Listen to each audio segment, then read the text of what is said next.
Howdy, everyone. Tad Stevens on the Micro Success Secrets podcast, where we focus on business psychology and marketing and how you can use that in your business daily and long term. Today, I'm talking with Barbara Hemphill, aka the Paper Tiger Lady, because of her best-selling book, Taming the Paper Tiger. She is the founder of Productive Environment Institute with a team of certified productive environment specialists who work virtually worldwide to offer a 9-step path to help business owners increase productivity in 90 days or less without disorganization and overwhelm. Barbara has been featured on Good Morning America, The Today Show, the CNN Nightly News. She's also been showcased in publications including USA Today, New York Times, Fast Company, Reader's Digest, Real Simple, and Guideposts.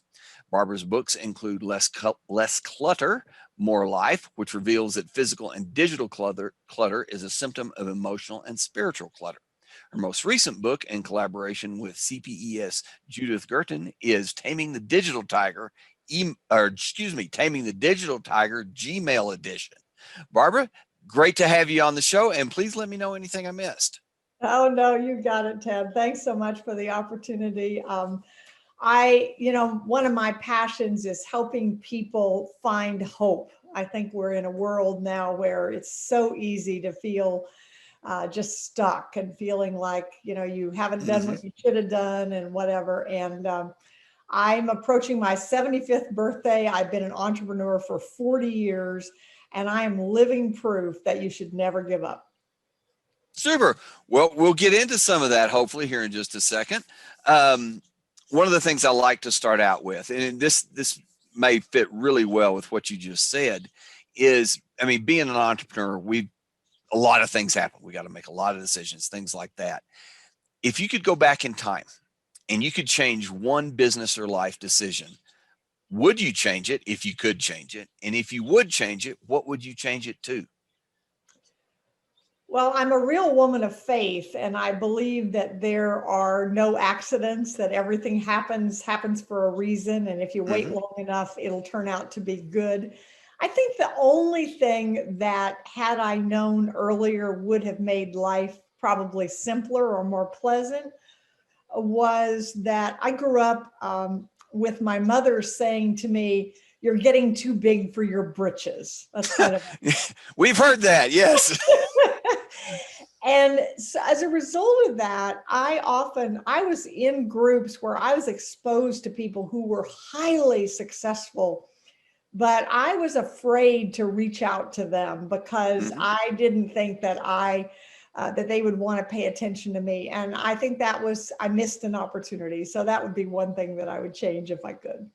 Okay. Well, kind of related to that, if you could go back and look at the decisions you've made, business or life or both, and one that turned out super positive, it's kind of like you look at it and it's kind of like a dividing point. You look at everything before that and then everything after that. Do you have one of those?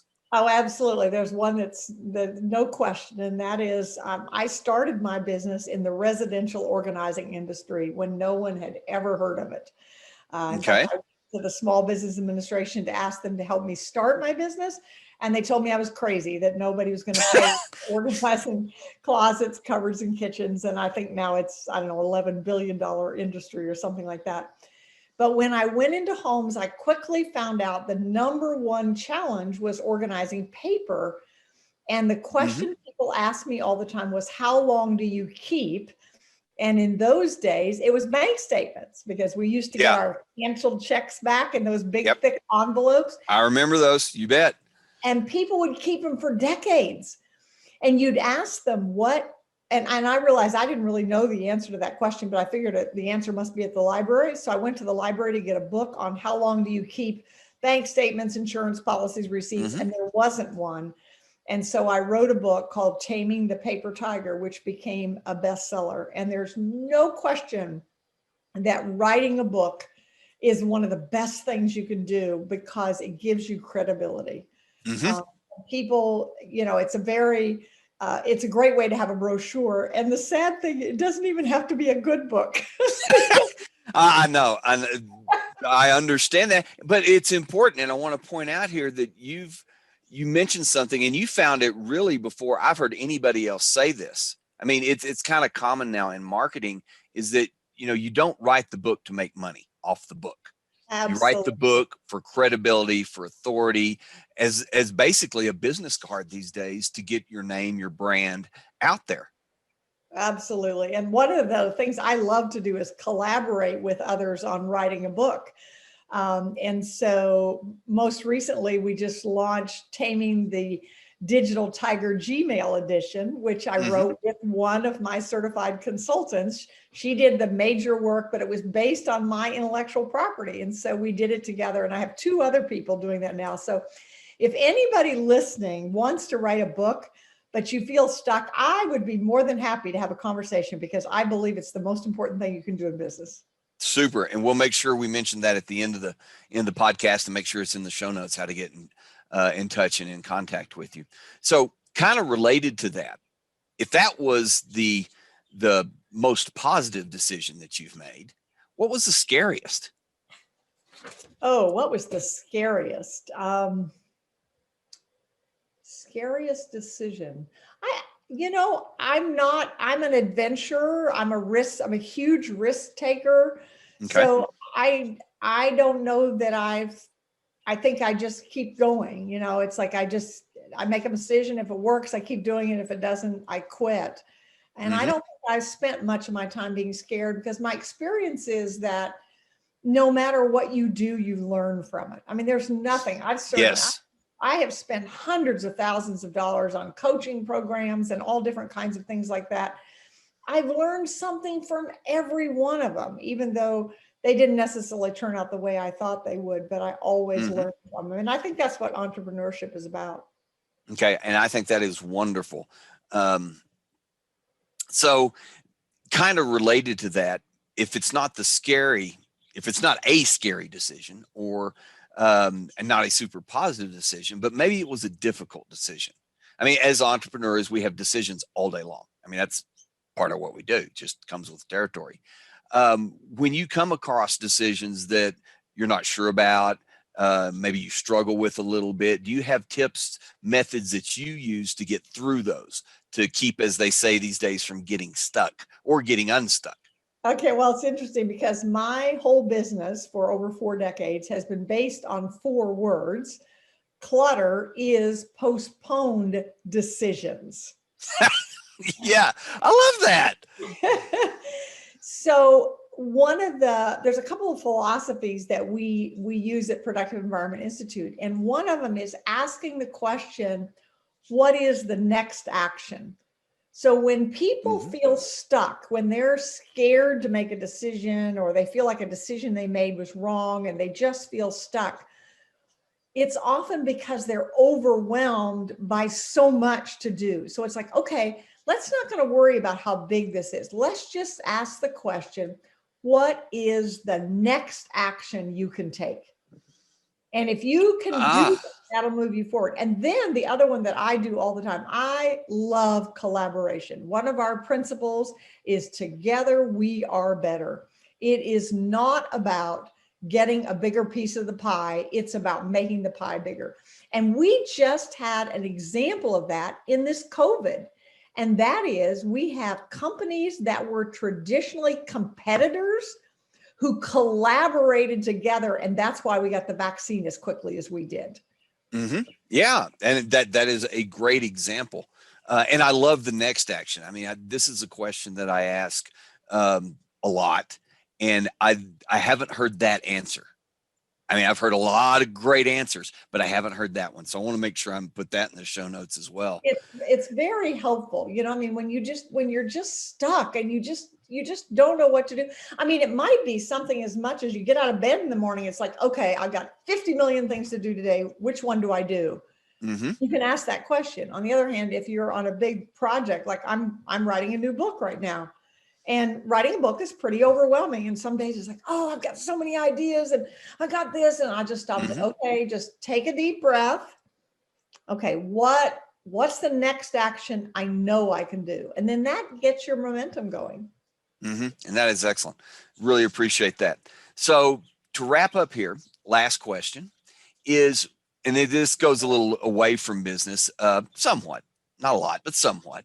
What do you want out of your business, out of your life related to your business? What is it that, and it's a, some people think it's a worn out phrase, but what gets you out of bed in the morning? What's your passion? Oh, it may be a worn out phrase, but it is the most important question you can ask, because I deal with people's clutter, physical, digital, emotional, and spiritual clutter. Mm-hmm. And the thing that helps us get rid of clutter is figuring out what we're here for. And I've said, I want on my tombstone, she gave others hope. I happen to be a follower of Jesus, so I believe Jesus is the ultimate hope. And if the way I live my life leads somebody to him, that's good. And my business partner, Andrea Anderson, came up with the acronym of HOPE, help others pursue entrepreneurship. Because I believe that all of the biggest problems in the world will not be solved by big corporations publicly held. They will be solved by smaller entrepreneurial companies where the leaders, and these are the people I like to work with, the leaders who want their employees to accomplish their work and enjoy their lives. Excellent. Excellent. And I like to point out, kind of related to that, is that these big corporations, people don't understand, started as small companies. That's exactly. And unfortunately, when they get to be big companies, they often lose sight of why they started. Of where and why and and all that. Yes, absolutely. Absolutely. That's where a lot of the burnout and things like that come. Barbara, thank you very much. Really appreciate great sharing here. We're going to have a long show notes on this one. I can already tell that. Time to wrap up, but wanted to ask, is there anything that you would like to close with, to share with the listeners and viewers that they can take with them and might benefit them? Absolutely. In my experience, although this is supposed to be the paperless world, I'm sorry, I laugh because I'm in IT and have been in IT for years, and it didn't go that way. No, it didn't. And it's further complicated because now we not only have the paper information, we also have the digital information. Right. Yeah. And there was a survey done recently that said for every 5 employees a company hires, only 4 are doing what they're paid to do, because the 5th one is looking for something in order to do what it is they need to do, meaning they are looking for information. So if you are frustrated by how much time you spend looking for information, or you don't know what to do with paper, how much you should keep, or maybe you're trying to go paperless. My license plate says less paper.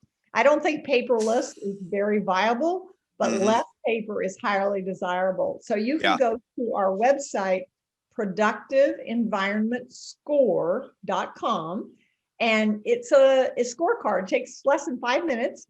You will get your productivity score. You can't change what you don't measure, which means you can measure it. Absolutely. Then you will get our free office transformation blueprint, which is literally a picture of what an organized office is like, what the components, we talk about the magic 6, the 6 components of an organized office. And you'll get the opportunity to schedule a complimentary 30-minute discovery session to customize that for your particular office. Excellent. Excellent. That is awesome. And again, this is going to be a long show notes, but that's a good thing. Really appreciate that. So thanks again. Really appreciate your time.